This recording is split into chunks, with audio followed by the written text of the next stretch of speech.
You just realized that you needed to hire someone yesterday. How can you find amazing candidates fast? Easy. Just use Indeed. When it comes to hiring, Indeed is all you need.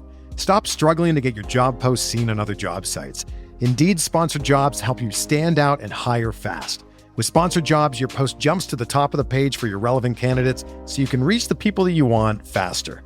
And it makes a huge difference. According to Indeed data, sponsored jobs posted directly on Indeed have 45% more applications than non-sponsored jobs. Plus, with Indeed sponsored jobs, there's no monthly subscriptions, no long-term contracts, and you only pay for results. How fast is Indeed? Well, in the minute I've been talking to you, 23 hires were made on Indeed, according to Indeed data worldwide. There's no need to wait any longer. Speed up your hiring right now with Indeed. And listeners of this show will get a $75 sponsored job credit to get your jobs more visibility at Indeed.com/BWN. Just go to Indeed.com/BWN right now and support our show by saying that you heard about Indeed on this podcast. Indeed.com/BWN. Terms and conditions apply. Hiring? Indeed is all you need.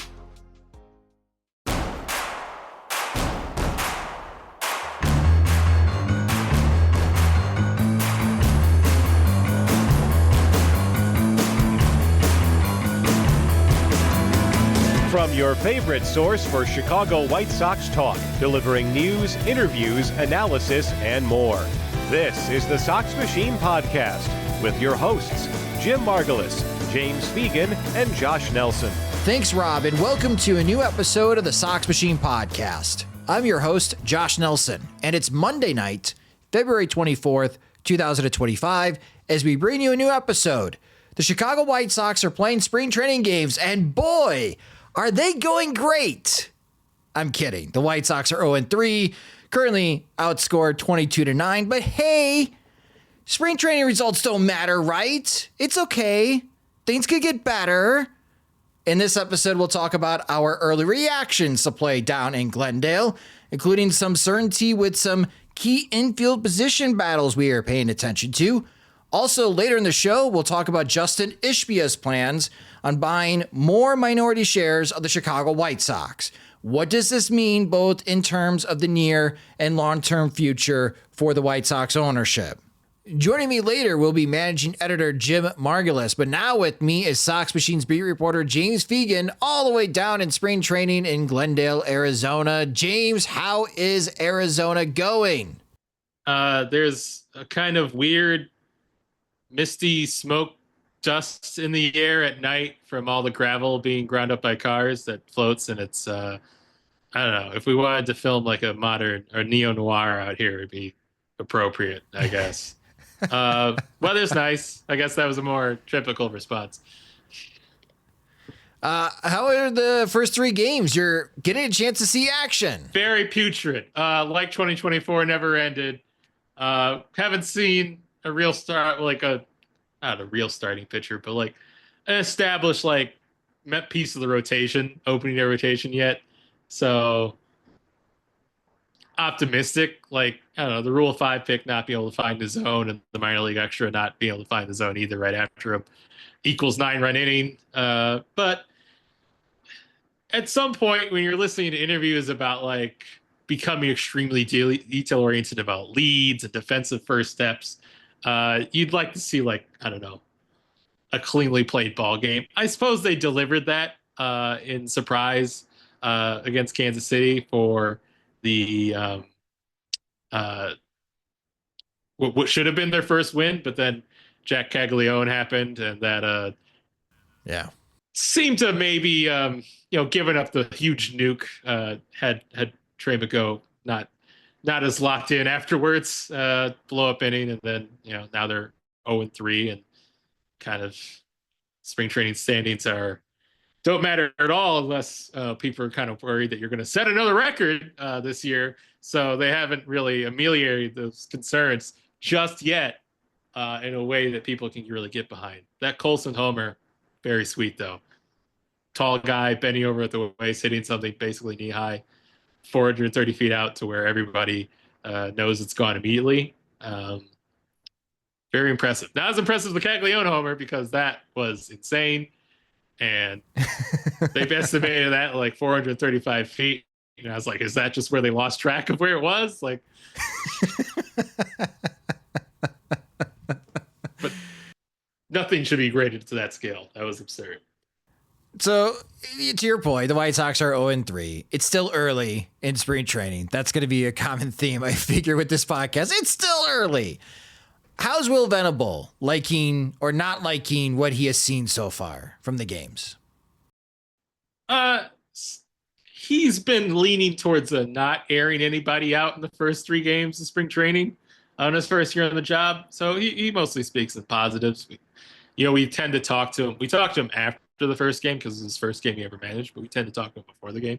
So he's not publicly commented on what he liked from losing 11-3 yet, but he's usually focused on adjustments is the thing he likes to say. Like, we can't guarantee wins or results, but we want to see adjustments. So Colson Montgomery, even though it's very different swinging through 3 high fastballs from Justin Steele towards hitting a low fastball from Caleb Thielbar, is like, all right, well, he was kind of jittery. He was, overamped up. He swung through heaters, but then he adjusted. So, or we had the bad defensive inning where we gave up 5 runs. Jared Schuster got ambushed. Ambush was used a lot to describe that outing, but he adjustment. They got out of the inning. Shane Smith walked so many people that he hit his pitch count in his first inning, but then he came out and had a 6-pitch second. So we're seeing adjustments. We're seeing things responding to, and part of it was emphasizing. We'd ask him like, how did the team look when they just like did infield drills and did batting practice? He's like, there's no real evaluation at this stage, just people getting up to speed. So this is the game providing him some evaluation, or as he said, maybe the infield drill that they do the day after is driven by what they screwed up in spring training. It's kind of the cousin of Pedro Gafol saying, I want to see mistakes in his initial spring training, only to still see the same mistakes in April and May. But I think he very much tries to present. I think one place where he goes sharply differs from Gafol is not kind of presenting like he has all the answers right away. It's just like, yeah, I'm the guy in charge. Not everything is going to happen to the script that I laid out in February. It's just going to be the season that I envisioned. But I'm someone that you're going to trust to kind of respond and adjust to what happens in the right way. Hard to build that trust from a team where there is no trust, what they didn't do last year. And maybe it'll really be hard to deliver immediate results when you're doing a lot of player development in the majors. But that's kind of the guy. The design is not for him to be a super genius where everything he does comes to fruition, but more just someone you trust who is on call, but he has to gain that trust. So you wrote an excellent column on SoxMachine.com talking to Brian Bannister. Essentially, let's get weird, especially when it comes to throwing angles and pitching for the Chicago White Sox, because to Bannister's point, and he's right, James, strikeouts are getting costly in Major League Baseball, especially in the free agent market. And that's why I'm not against the idea of moving forward for the White Sox in the first 3 rounds. They do take big arms to get those high strikeout guys. Like we saw Grant Taylor, his inning, very impressive in StatCast, hitting over 100 miles an hour. The White Sox have some of those guys. Hagen Smith could be one of those guys. Noah Schultz could be one of those guys. To start 2025, it sounds like they really don't have those guys, James. So what is going to be this pitching strategy for the White Sox, at least early in 2025? It's a lot. We're going to hear, I think, if the fan base at large, if your average casual watcher is capable of learning about seam shifted wake, this would be the team to teach them, because that's a lot what a lot of guys are relying on. That's Jonathan Cannon. That's Sean Burke. That's how his changeup works. That's Sean Burke. Is kind of this north-south traditional power righty. They've kind of taught him a 2-seamer and a changeup just because he has to work a bit more east-west in modern baseball. They have a lot of guys who don't have maybe even that traditional power arsenal of Burke, who are trying to kind of beat weak contact artists via working like east-west or working kind of low angles that are hard to square up, even if they're not overpowering. Bryce Wilson, who's a rotation candidate, you kind of look at his numbers as a swingman for the Brewers, and it's like, what's really the upside here? There's not a ton of strikeouts. It's not like a secret new pitch that's being taught. They are dropping his arm angle, which he feels is natural to them, and they feel like his changeup plays a bit or moves a bit longer from there, and that maybe he'll open up his four seamer working a bit more at the top of the zone, the way it did when he was a prospect coming up with the Braves. The Tyler Gilbert trade. We had commenters asking like why they did it, because we think that like the White Sox have just been top of the waiver order, and there's other trade offers, so they felt like they had to beat it, but. You could explain the Tyler Gilbert trade by just looking at his StatCast page and going to the spot where they say arm angles.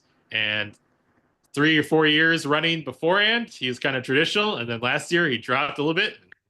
Bam, the White Sox wanted him right away. Brandon Eisert's the exact same way. Penn Murphy's right-handed, but at the same kind of line. I didn't think James Grinchak looked very good in his first outing. He's still sitting 92, 93, which is way down from where his peak, where he's super effective. But you watch his motion, he's way over the top. It's like almost like Chris Flexen or, real old heads remember Josh Colmenter on the Diamondbacks. It's kind of another one of those hands of the clock of the arm angles. Everyone, Bannister definitely remembers that graphic they had the Rays bullpen those years back where they had all the different arm angles that you could put them up like a clock. The White Sox are kind of going with that of, an actual like 10K per nine or 30, 30% strikeout artists out of the bullpen even is getting like a significant guaranteed deal. They're going guys who don't really have that firepower or maybe haven't been healthy of recent, but kind of throw funky in a way that sees them overperform what their raw stuff would say. And they're kind of building the whole staff out of that. That does give a question of, who's going to be the high leverage guy when you can't really match up these kind of little bespoke arms in the perfect situation all the time. You need someone to blow away the best hitters in the team. That was kind of supposed to be Prelander Baroa, who went out with an elbow sprain and after the first game. And you don't have as many candidates like that. Gus Varland and Justin Anderson have bigger fastballs, but that would be a step up from what they've done in the past.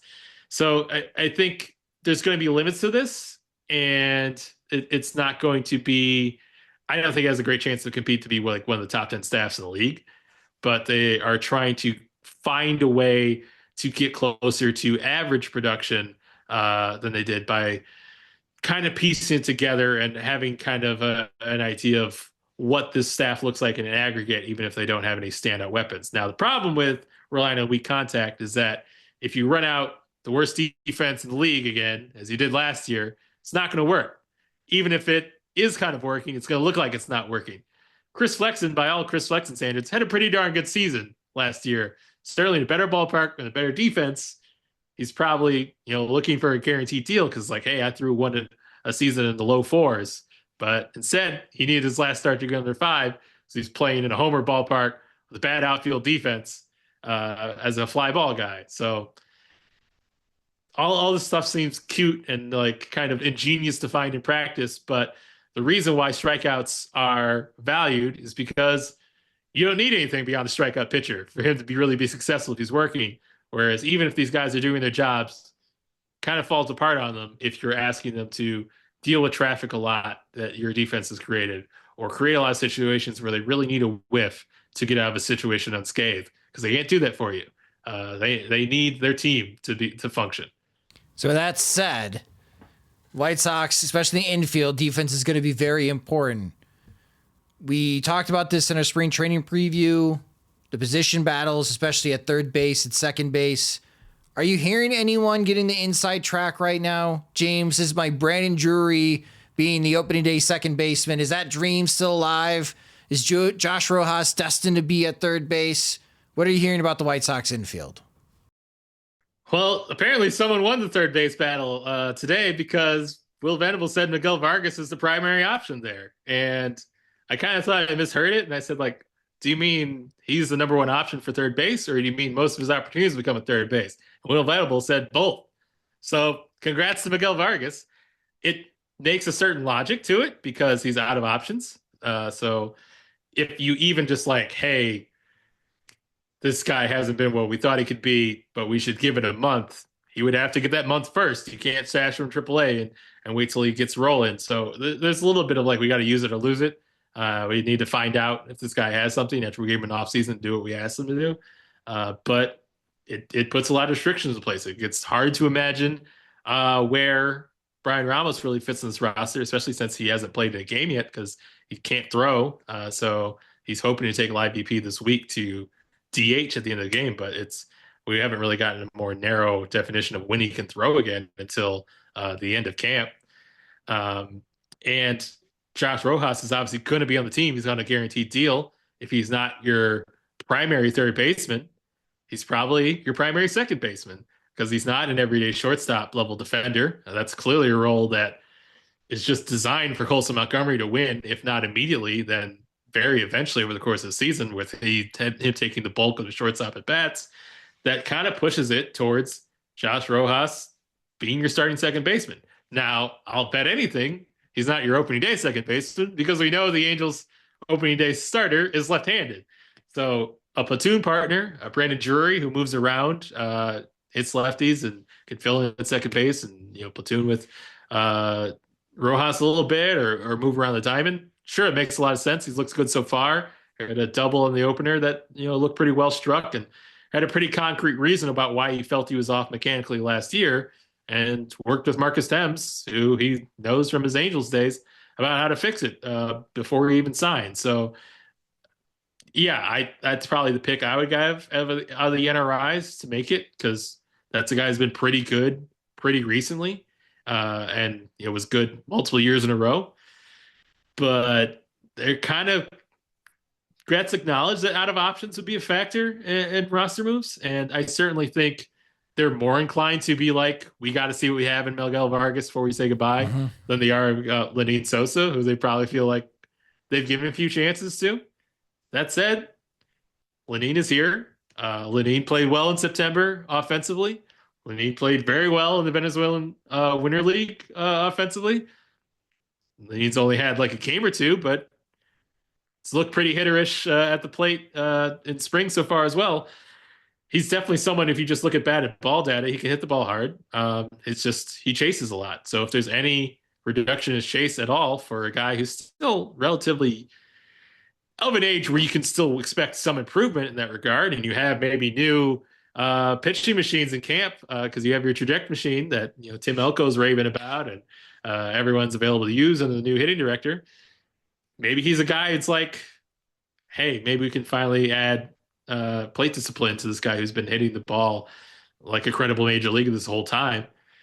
So I think there are options as far as the infield mix. I just think if you really want to weigh all these options and give them room, it probably leads to maybe the prospects that we're excited about getting pushed to maybe mid-season where we don't see Chase Mydroth opening day, or even though he's played heavily so far and looks like Chase Mydroth, a guy makes a lot of contact, it certainly doesn't seem like the cards are stacked for Brian Ramos, or maybe granted Brooks Baldwin could actually put his bags down in Charlotte for once because he only played like 8 games there in the first run through, but he'd be another guy. It's like, it seems like they're trying to, they have a lot of things to kind of explore, a lot of their options to go through, and guys that they can't freely option to Charlotte as easily that they might peruse first.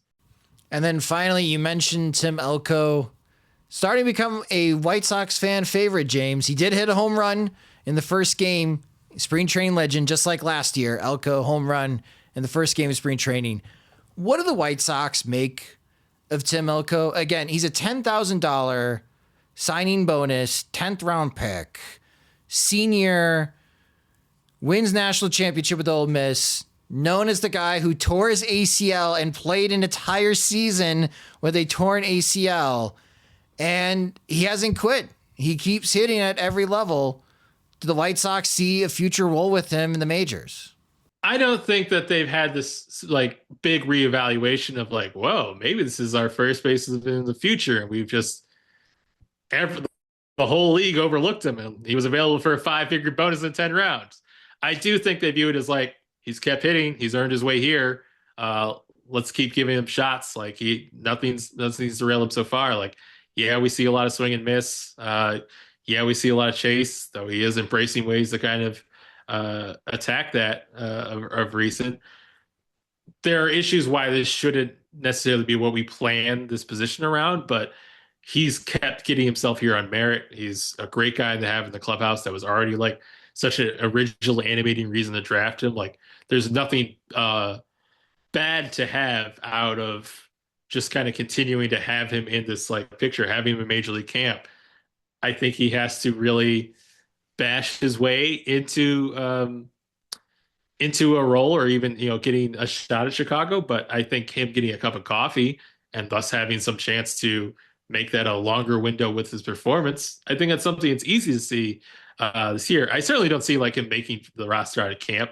Not when you brought back Andrew Vaughn, and then you slap like Joey Gallo into that mix in terms of like guys you might want to see what they have before you turn them away. Whereas Elko is, not someone you're really even burning through options with just yet. But yeah, he hasn't given you a reason to really be out, and they're not really on this like expiration date of like they have to figure out if he's good or not. But he's kept kind of forcing himself in the picture. I think Colson was talking about him, and Colson, he was his teammate for most of the last year in AAA. I think he's just talking up his guy. But I think if White Sox fans could hear him be like, yeah, I love playing with him. He's a big target at first base.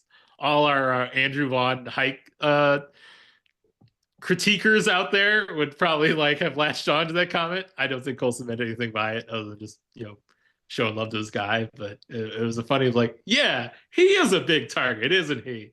Might be something that people are drilling down on a lot if, we're in June and Elko's raking in Charlotte and Andrew Vaughn is still kind of going through ups and downs that have marked his first 4 years. Something maybe people will notice, or if Vaughn sprains an ankle and we see like 10 days of Elko up here and people are like, would the other guy have caught that? Like I can see that sort of stuff happening. But I don't think it's going to move mountains and make Elko the first baseman of the future, but it's another way that, when you watch him and he's rolling, he's making contact, he looks the part. Looks like a big, strong first baseman. His knees have been through a lot, so we do probably see what his defense looked like over 162. But right now, it's a romantic notion of a guy who's you can't say hasn't earned it to get this far. And I think people latch onto that, especially for a team that there's not. You're kind of looking for underdog surprise stories to latch onto. He's an inviting one for sure. I just don't think they're pressure to make the rubber meet the road just immediately with him. Yeah. I mean, if he hits 25 homers, though, in Charlotte and Andrew Vaughn struggles, this is going to be a very common thing we're going to see in the Sox Machine offseason plan project of let Andrew Vaughn go, give Tim Elko a shot at first base, White Sox, because his fan base, the people who like Tim Elko, it is growing with each passing game during spring training, watching Tim Elko with the White Sox. Again, you can follow James Fegan on social media. He's at JR Fegan, and read his coverage of the White Sox spring training on SoxMachine.com. James, thank you so much for joining us from Arizona. My pleasure. Coming up next, Jim Margalus will join me on the Sox Machine podcast to share what he has learned and his observations from watching the first 3 spring training games. And we'll talk about Justin Ishbia buying up more White Sox minority shares next on the Sox Machine podcast. Wednesday night, March 26th, will be Opening Day Eve, co-hosted by Sox Machine and our friends from the 108 at the Ramova Theater. Come join us as we get ready for another season of Chicago White Sox baseball, or at least pretend to be excited. Special guests include Jim Callis of MLB.com, as he'll talk about the top White Sox prospects and answer your questions live about the farm system. Courtney Finicum of Baseball Is Not Boring podcast. She stole the show last year and is ready to dish her predictions for 2025. Jim Margalus and James Fegan will have a live PO Sox segment to answer questions from the audience, and our friends from the 108 will close out the show by making their very wild and entertaining predictions, including the famous steak dinner bet between Beef Loaf and I. Tickets are just $20. Doors open at 6 p.m. and the show will start at 7:30 p.m.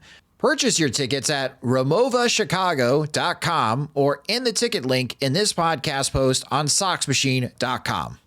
Planning any exciting trips this year? I bet something you might not be planning is learning the local language. Well, with Babbel, you only need a few weeks to learn. This year, speak like a whole new you with Babbel, the language learning app that gets you talking. Babbel's quick 10-minute lessons, handcrafted by over 200 language experts, get you to begin speaking your new language in 3 weeks or whatever pace you choose. And because conversing is the key to really understanding each other in new languages, Babbel is designed using practical, real-world conversations. My wife and I are planning to visit Canada, and my French is rusty. I'm refreshing what I learned way back in high school and training my pronunciation and accent with Babbel's speech recognition technology too. Let's get more of you talking in a new language. Babbel is gifting our listeners 60% off subscriptions at babbel.com/Blue Wire. Get up to 60% off at babbel.com/Blue Wire. Spelled BABBEL.com/Blue Wire. Babbel.com/Blue Wire. Rules and restrictions may apply. Your data is like gold to hackers. They're selling your passwords, bank details, and private messages. McAfee helps stop them. Secure VPN keeps your online activity private. AI-powered text scam detector spots phishing attempts instantly. And with award-winning antivirus, you get top-tier hacker protection. Plus, you'll get up to $2 million in identity theft coverage, all for just $39.99 for your first year. Visit McAfee.com. Cancel anytime. Terms apply.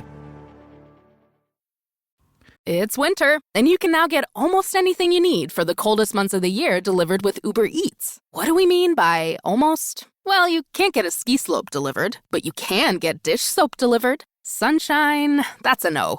But a bottle of wine, that's a yes. A snow angel, sorry, no. But angel hair pasta, Uber Eats can definitely get you that. Get almost anything delivered with Uber Eats. Order now. Alcohol and select markets. Product availability may vary by region. See app for details. After 3 games, Jim, what have you found interesting after watching the White Sox?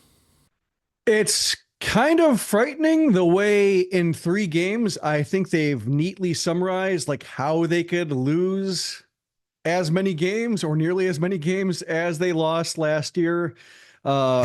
First game against the Cubs, you had the defensive follies that led to the 5-run inning. Game 2, he had pretty well played. You know, it wasn't visible, but in terms of following on Gamecast and everything like that in the accounts, well played game, but the bullpen was stretched out enough until Trey Mago gives up 3 runs in the bottom of the 8th, and they lose another lead because they have to work with really tight margins. Trey Mago is not going to be somebody who is going to be, probably, I should say, not a fixture in this bullpen, but it's a case of put in a lot of names for Trey Mago, like Fraser Ellard or Cam Boozer, or, anybody who's kind of a fringy reliever who hasn't yet proven it over the course of a full major league season. You can see a start where it goes 5 innings and they have to nurse a 1-run lead across 4, and just somebody is going to get the ball and not going to be able to get the job done because they are counting on a lot of guys who are just, fringy right now. And I think, were they the last man in the bullpen? Say, great. Oh, he's a really interesting last man in the bullpen. But like the White Sox have maybe like 4 last men in the bullpen who, that's kind of half of their pen is last men. So I think that's going to be an area where they could get in trouble. And then you have the 9-run disaster where a lot of walks. And as James wrote, with this way that they're trying to get this pitching staff that is not going to have a killer strikeout rate and has to get by in a lot of, weird angles and unique characteristics of pitch quality and everything like that. I get where Brian Bannister is coming from, but the problem with not getting strikeouts is if you do allow base runners, especially like walks, if you have guys with high-ish walk rates or just, you don't have control experts that limit base runners themselves, then you don't have the strikeouts to clean it up. And so I think you see a kind of a cluster where either more contact leads to terrible defense like it did last year, or just leads to louder contact if the pitchers aren't that good. So I think you've seen the full spread of just ways it can go wrong. And I think what's most interesting to me is we saw last year, I think it's safe to say that Chris Getz just didn't really care about Pedro Grifol. He wasn't invested in his success. I think that's a good way of putting it. Not invested. It's not my guy. Yeah. And if Grifol had like a, decent performance and they won 75 games, I think he would have been fine with it. But like as the ship sank and as he realized that the White Sox don't fire managers mid-season unless something has gone terribly awry, I think Getz was on the boat of like, if it goes terribly awry, not the worst thing. We can make lemonade out of lemons here. So he did that, and they still lost a lot of games and set the record. But I'm curious now with Getz in his second full season and his first full season with a manager who is his idea and who he supports. If it does continue to go this badly in the spring, or April rolls around and they're having one of their like 5-win months again, how it looks when Getz actually wants, cares how the manager looks and how he'll respond, what the rhetoric will be, because I think he was able to blithely dismiss how bad they were last year. And that's, it shows how far we have to go, and we can, get ownership to buy into some changes under the hood.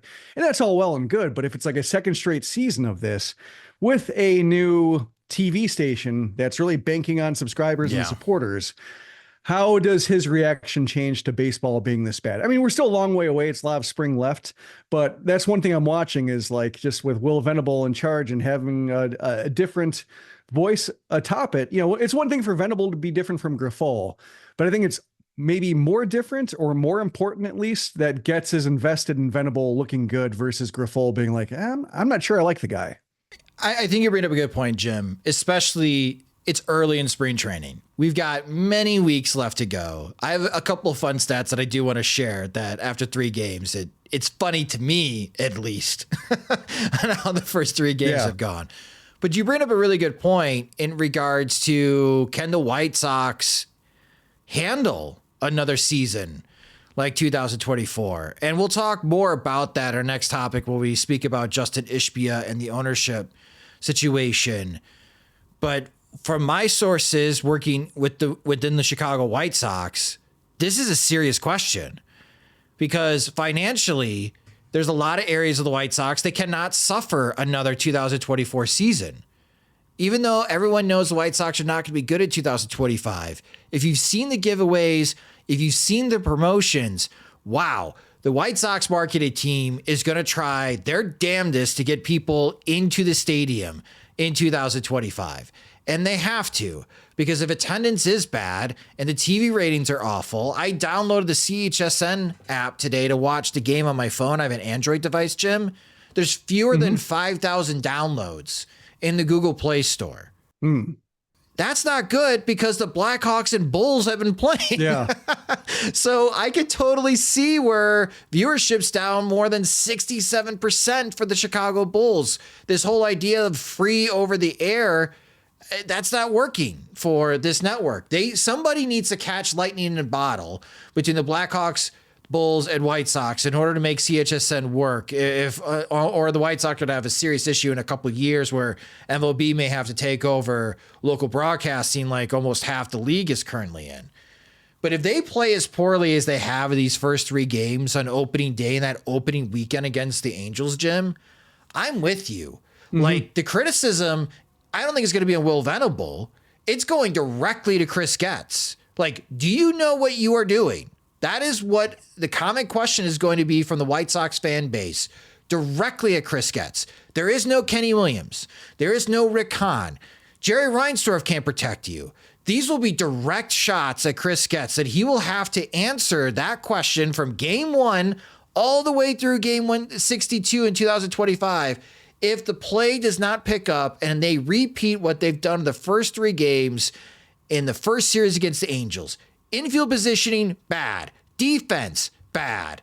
weird angles, creating contact. Okay, that's the Aaron Bummer experience, Jim. Do you got the infield defense for that? Yeah. We just talked to James, and it sounds like Miguel Vargas may have the inside track and winning the third base job. Your left side of the infield could be Colson Montgomery, Miguel Vargas. Defensively, that could easily be the worst left side of the infield in Major League Baseball. So it's early.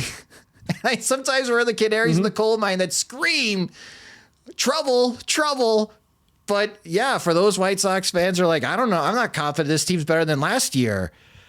Play needs to pick up because it's been a lot of repeat of 2024 in the first 3 games of spring training. Yeah, Colson Montgomery homering, that was cool. Like that was cool. Yeah, that like Tim Elko going deep, like the players you're going to see whether on opening day or just as depth as whether it's injuries or trades or what have you. They're important to have. But it's a case of like the whole roster fitting together is where I think, it's a lot of guys like we saw last year on their last major league contracts, perhaps.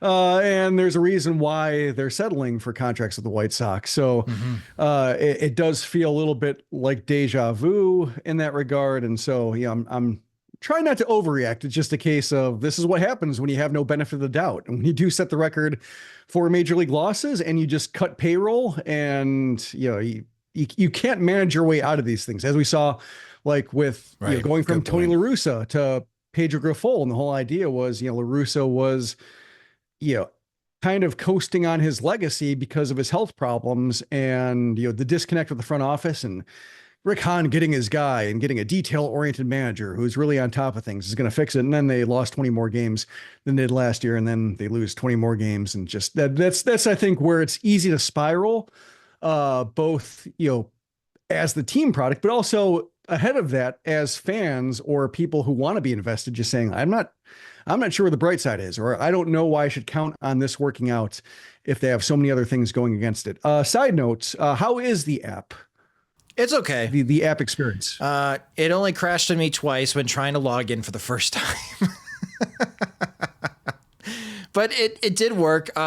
You know how with YouTube TV or other apps, it displays over the main screen on your phone. So if you get a phone call or you need to check like social media because of injury news or something like that, and you can minimize the screen so it's the picture-in-picture experience on your phone, CHSN doesn't have that.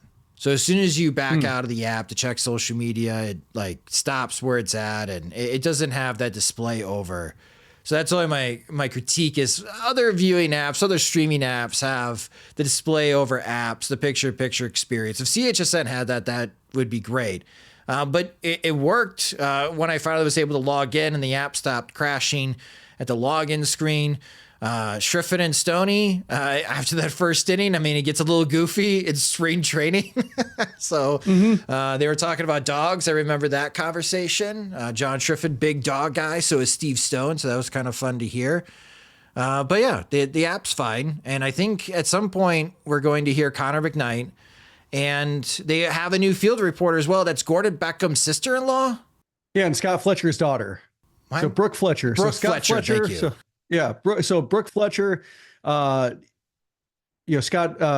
Fletcher's daughter, then Brittany Fletcher is Gordon Beckham's wife. So Brittany and Brooke are sisters. So Brooke Fletcher. So we'll see and hear from Brooke Fletcher during broadcasts as well this year. So new voices coming to the White Sox TV side, which I'm sure we'll talk more about. All right, for some fun stats after 3 games of spring training. All right, here's the one that made me laugh when I saw it right away, Jim. On the pitching side, 23 hits allowed in 3 games. That's not bad.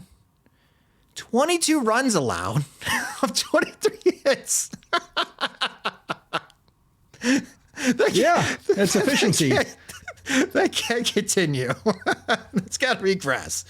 No, it's a case of like if these games were skins games, they'd be doing relatively well. Like just they have bad innings, but like it's only one hole.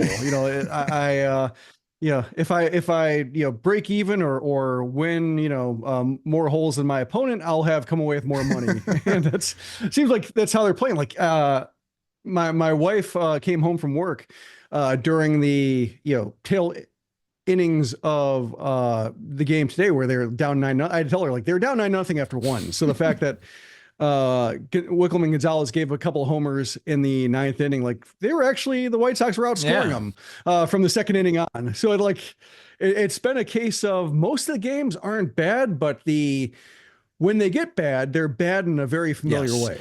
Another fun stat. So 23 hits allowed, 22 runs allowed. They have 21 strikeouts.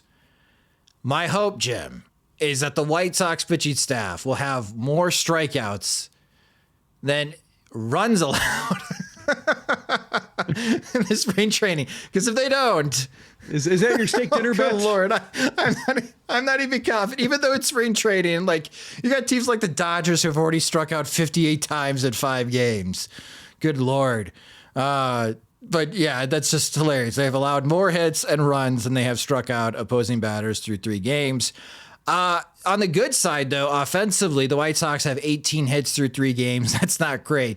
But 7 of the 18 hits are doubles. I can live with that, Jim. Get rid of the single offense. They can increase double power. That should make the offense a little bit more efficient and entertaining, right?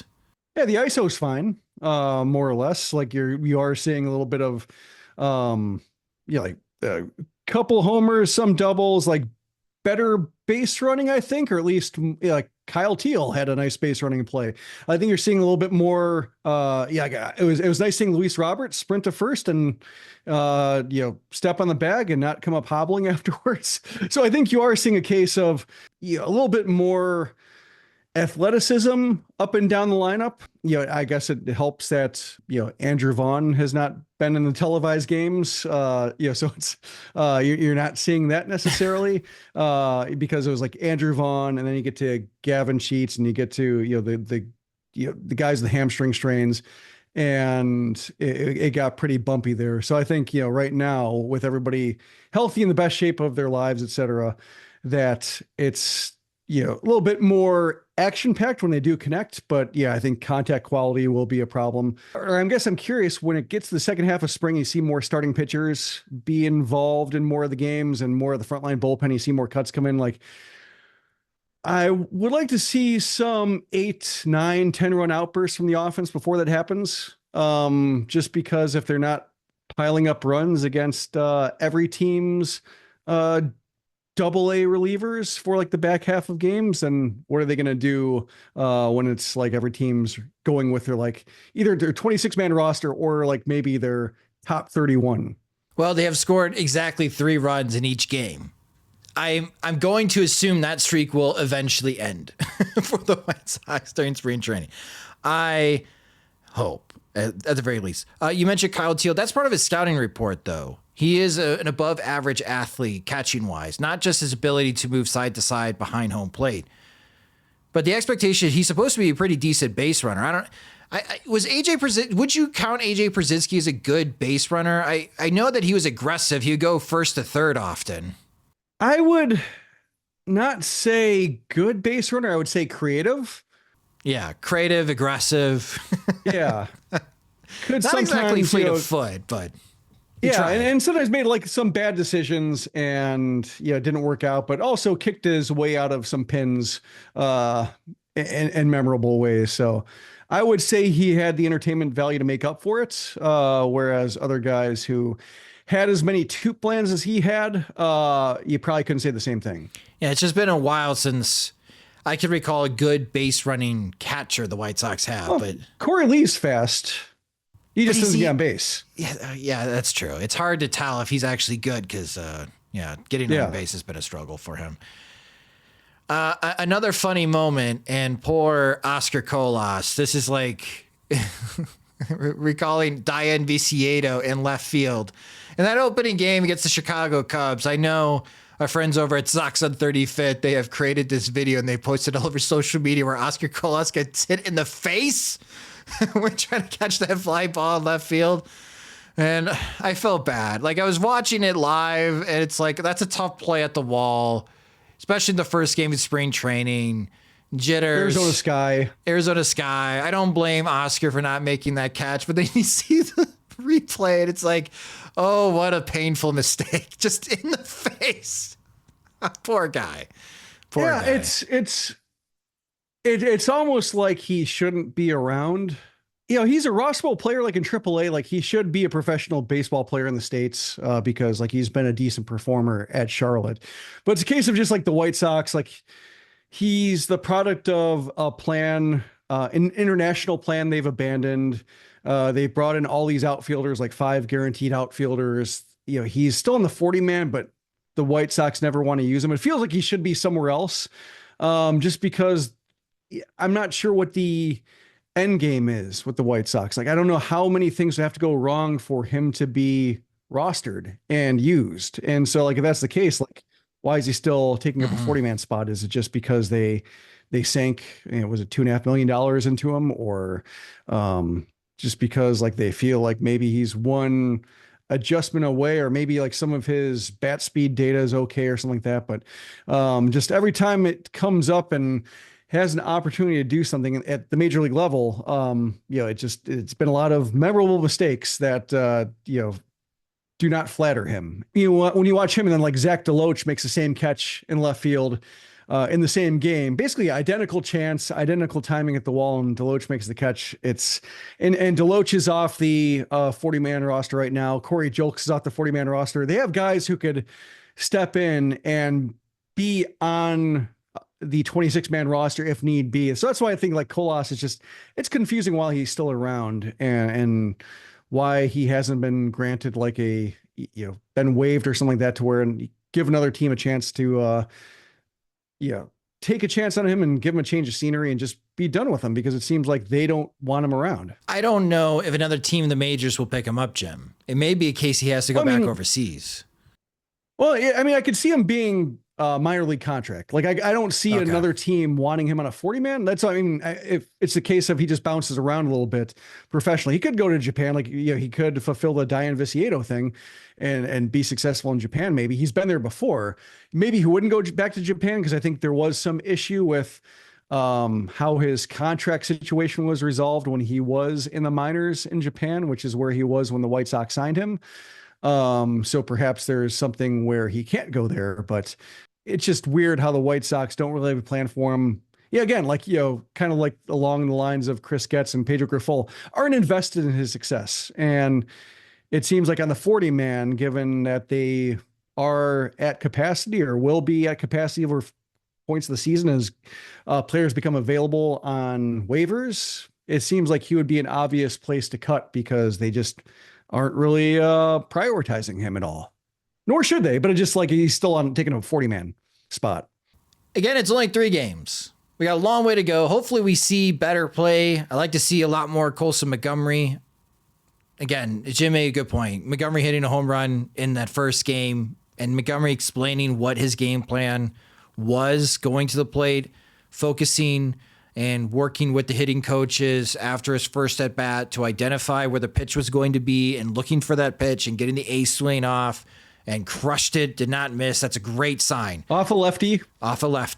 Great sign. More happy moments like that. We don't want to make fun of the White Sox and be worried that, oh my gosh, it's going to be a repeat of 2024. But after the first 3 games, there's still some trouble. The White Sox this week, they'll be playing against the Colorado Rockies on Tuesday, February 25th. That game is not available on any type of stream, but on Wednesday, February 26th, and Thursday, February 27th, against San Diego and Cleveland, they are. You can also catch streams for Friday, February 28th against the Angels on MLB.TV, Saturday, March 1st against Seattle, and March 2nd against Los Angeles Dodgers. That game will also be in Glendale, but you'll be able to catch the games on the radio and ESPN 1000. You can listen to Len Casper and Darren Jackson call the games all through this week for the Chicago White Sox spring training. And I don't have it in front of me, but more and more games this spring for the White Sox are going to be on StatCast. So we'll have more analysis to see how guys are throwing, what type of velocity that they're hitting. This is going to be important as we get deeper into spring training. When we see someone like Mike Clevenger get into a game and throw exactly how healthy he is. James Karinchak threw in game 2, and his average fastball velocity was 92.8 miles per hour. I know a lot of White Sox fans are excited about his possibility of being included in the bullpen.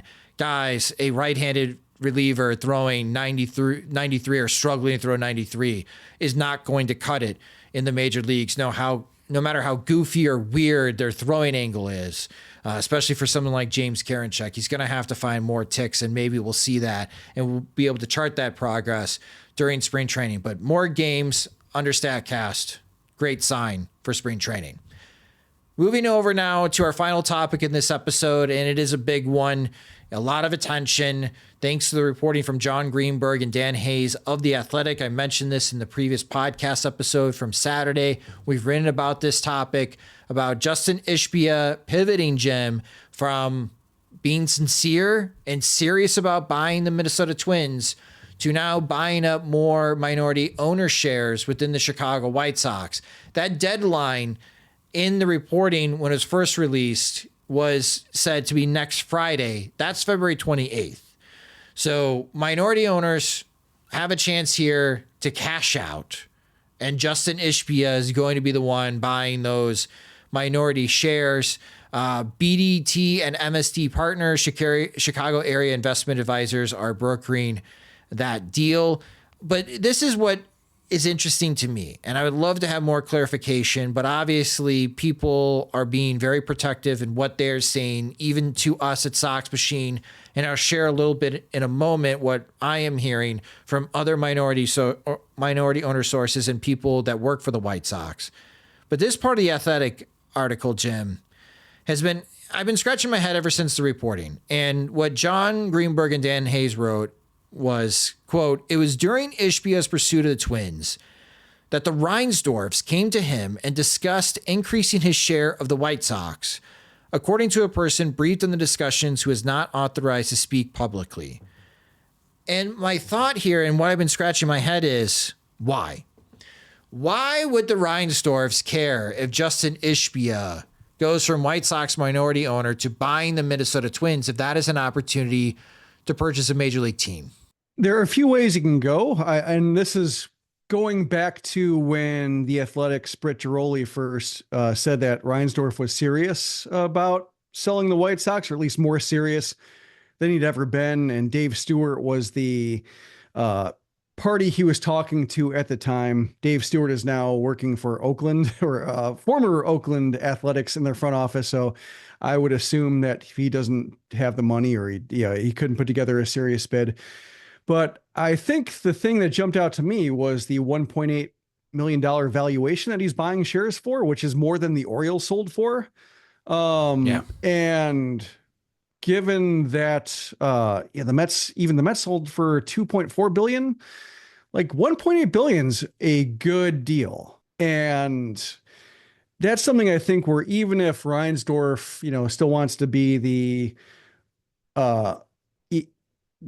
controlling member of the board, whether he has the most shares or not, controlling member, I think he probably has a duty to the board and probably to himself to get that valuation if he hears that's what teams are going for. And if he realizes that there is, he's, in his late 80s, most of the board is between 78 and mid 90s, I think. 76 to 97. And Jerry's birthday, by the way, happy birthday, Jerry Reinsdorf. He turns 89 on February 25th. So Tuesday morning, when everybody sees this podcast on SoxMachine.com, remember to wish Jerry Reinsdorf a very happy birthday. So but I think it's a case of you probably do have to think about the future and getting ducks in a row to sell. And so it's probably a lot easier given the complicated structure that's been reported about the White Sox and how they're not sure how much Reinsdorf actually owns and how many people are actually, involved in owning shares and collecting shares. That it probably makes sense to have somebody who could buy the team in earnest already in the fold to make that happen quicker. Mm-hmm. So that's, I think, why it could be happening. The other obvious factor is if they've stalled on their plan to get a new ballpark and they think that the new ballpark is the way to go when it comes to just creating value for the franchise and creating, just, taking it to the next level, deepening the resources to invest in the team, then probably need somebody who can do that on hand. Like if they can raise money from within versus, trying to be entirely or mostly reliant on the state or the city to do it. Yeah, I'm sure financial institutions feel more secure financing a $1 billion stadium to a 47-year-old billionaire whose investment firm is worth like $12 billion than 89-year-old Jerry Reinsdorf.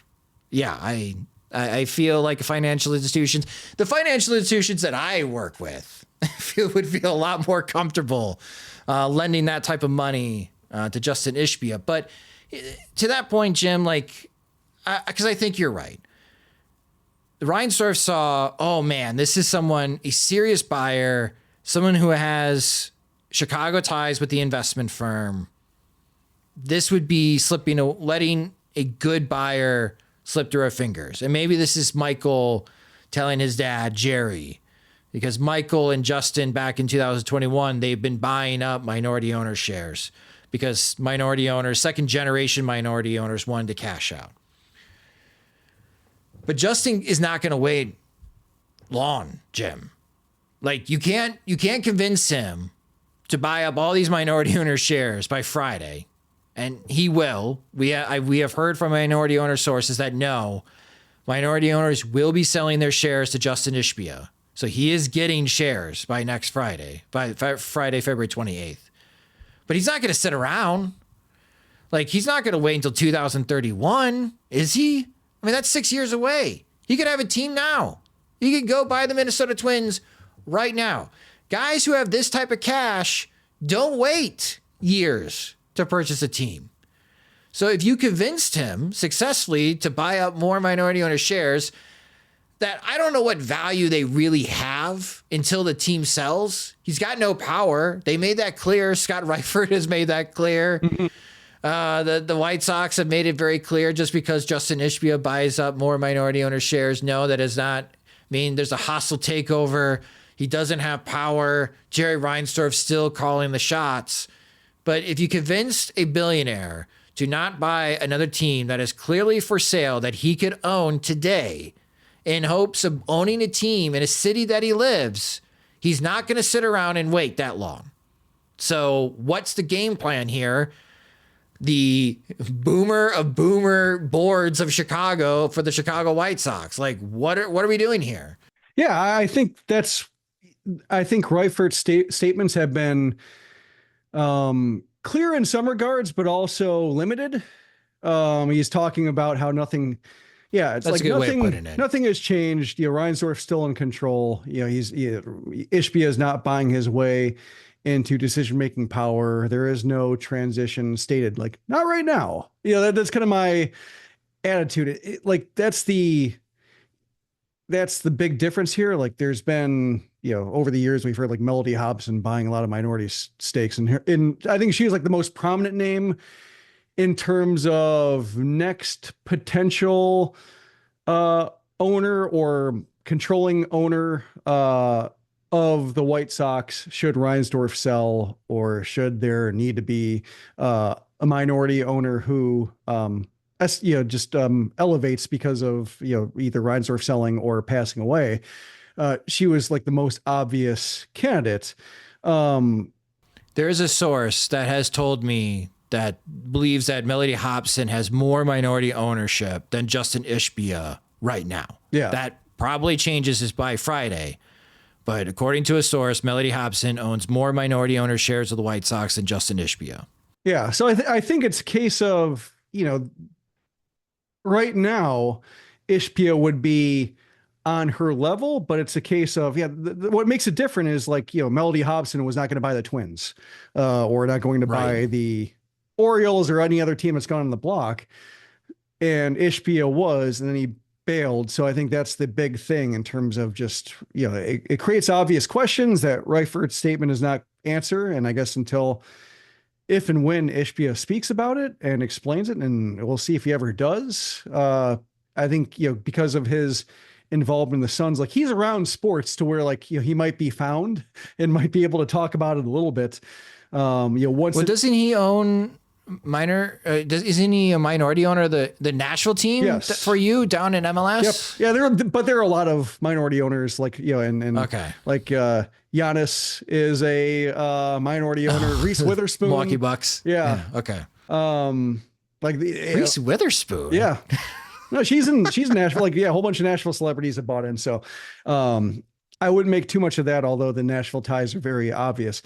But I think he probably has to wait until Major League Baseball approves his purchases, because it will be contingent on league approval, that this all goes through, that he couldn't speak about it even if somebody was asking him about it right now. But that's the big unknown. And once it goes through, I guess we'll see if he speaks about it a little bit, or, just things continue to go unsaid. The obvious questions don't get answered. And I think the longer that goes, just the more it's tempting to fill in the blanks yourself, because there are some, I guess you'd call them obvious conclusions. I would say maybe most likely or most reasonable conclusions, that he's going to be put on some transition plan to eventually take control of the White Sox. If it isn't, then that would just be a complete head scratcher. And sometimes people make head scratching decisions. So not ruling it out that he's just like, I don't really want to be involved in Twins business that much. I'll just continue to amass power, but I'm not champing at the bits. There's a lot wrong with the White Sox to where I don't want to, basically go crazy with valuations to buy them if they have so much unresolved that I would need to fix. So maybe I'll just continue, piling up minority shares because I can buy them without question, and then we'll cross that bigger bridge when we get to it. I'm with you. I think 1.8 billion seems fair. Forbes has been giving a White Sox a $2 billion valuation, but with the uncertainty of the stadium and the TV network not exactly off to a hot start, I'm with you. If I was on that board, I'd take 1.8 billion. And I think of like an episode of Shark Tank where they talk about like how great everything is. And like, okay, so why do you need us? Well, we don't really have a TV station that people can watch. And our stadium lease expires in 2029. And we've been bad mouthing it. And then that's when they start slashing the valuation. Yeah, exactly. Okay, some other things that we have heard from within the halls at 35th and Shields. Howard Pizer sent out an email to all White Sox employees, because White Sox employees, imagine working for the White Sox and seeing this article coming out and being caught off guard, like a little blindsided from some White Sox employees that I spoke with. They did not know that this was a possibility. Is Ishbia buying the White Sox? Am I going to get a new boss? But Howard Pizer, Senior Vice President of the Chicago White Sox, sent out a mass email to all White Sox employees, letting them know that when the news broke that Jerry Reinsdorf is still in charge, so to not worry. And we'll see what the final timeline is like. Even if Jerry decides tomorrow on his birthday, you know what? I'm out. I'm going to sell. Happy birthday to you. Yeah, happy birthday. White Sox fans. I'm going to get $1.8 billion from Justin Ishbia, and we move on. Like, there's a part of me that wonders that if Ishbia is doing the hard part first, because even if you bought Jerry Reinsdorf shares, which is a unknown percentage, but it's not like more than 50% of the White Sox, you still have the rest of the board to compete with, and you still have this other separate company, technically, of minority owners that you would have to deal with. I also wonder, if I buy up all these minority owner shares, do I take care of the hard part first? Because then when I do buy out Jerry Reinsdorf, it just makes it a lot easier. Then I do have more than 50%, and I have like full control of the Chicago White Sox. Yeah, it's possible. Because like to the point that you made, like from Ishbia looking at the White Sox right now, be like, I may want to wait a couple of years because things are kind of messy. The White Sox need a Justin Ishbia to step in and put in some serious investment dollars, much like the Mets have with Steve Cohen. Yeah, or it's a case where like he might be looking at them as a real estate possibility and just being a case of, I want to bolster my spots in the minority owner world and be able to, he doesn't have control, but he probably has some measure of influence in terms of where they might go or what strategies they might pursue if Reinsdorf has a timetable in mind that he's not announcing. So, that might be something he's buying into as well, is, maybe trying to nudge him towards the direction he wants to go if he does get controlling, whether he gets controlling interest or whether it's just he's able to buy his way into it further. But that's, I think, with the ballpark being what it is, and with Reinsdorf not wanting to spend on a ballpark, it seems like he's spending his money buying parking lots in the West Loop, and that's where I think their money is going, is developing that area. If he doesn't want to be developing 2 neighborhoods at once, then maybe he's inclined to let somebody else do it. Maybe Ishbia sees something there that's worth doing. You're going to have to sell then still. Don't let him do all this work. Oh, man. The last thing about this topic, I can't wait for the next owners meeting. I would love to be a fly on the wall when the Minnesota Twins greet Jerry Reinsdorf. I'd be like, you dick. We're going to be out. Probably wouldn't be the first time he's heard that. We were going to be. They were saying the same things about him during the Albert Bell signing. We were going to be out. We're finally going to be off the Minnesota Twins. Have them sold. Move on. Cash out. But no, you stop that. Oh, yeah, Twins fans are not happy. Aaron Gleeman of The Athletic, who's been covering the Twins forever. Very, very popular Twins podcast. Twins fans sound crushed, Jim, with this news. Oh, no. No. But yeah, they could, we've seen Artie Moreno put the Angels on the block and pull them back. We've seen the Lerner family in Washington put the Nationals on the block and pull them back. So, I guess kudos to Jerry. It's weird to put those words together. I'm not sure when the last time I did that was, because even when he fired Kenny Williams or Rick Hahn, it didn't take long for us to learn that he was not going to do a very thorough search for a new general manager or president of baseball operations. So I don't think the euphoria lasted very long there, but pretty canny move to thwart a division rival. We'll see if it actually comes to fruition when it comes to the White Sox being in either more certain hands or more capitalized hands. But yeah, it was a pretty nifty trick. Well, that will do it for this episode of the Sox Machine Podcast. Thank you guys so much for listening. And remember to wish Jerry Reinsdorf a very happy birthday on social media and in the Sox Machine comment section, especially on this podcast post. Can't wait to see your guys' well wishes for Jerry Reinsdorf on his 89th birthday on Tuesday, February 25th. But if you just discovered the Sox Machine Podcast, you can subscribe to the show wherever you listen to podcasts, such as Spotify and Apple Music. You could also listen and watch the show on our YouTube channel at youtube.com/Sox Machine. I've been posting up highlights and videos of MLB draft prospects as well in 2025. So there'll be some new video content that comes to our channel as well. You can follow us on social media. We're on all the platforms, including Blue Sky, at Sox Machine. You can follow James at JR Fegan. You can follow me at SoxMachine_Josh. If you enjoy our coverage of the Chicago White Sox and Major League Baseball, want full access to our coverage, including many of the works that James has been able to get from Glendale, huge thanks to our Patreon supporters, and you can become one by signing up at patreon.com/SoxMachine. Monthly plans start at $5, and it gives you an ad-free version of both the podcast and the website, and again, full access to all the coverage, especially spring training down in Camelback Ranch from James Fegan, reporting on site for the rest of this week, and then we'll be sending him back out for the final week of spring training later in March. The Sox Machine Podcast is a production of SoxMachine.com. You're on for all things Chicago White Sox baseball and part of the Blue Wire Podcast Network.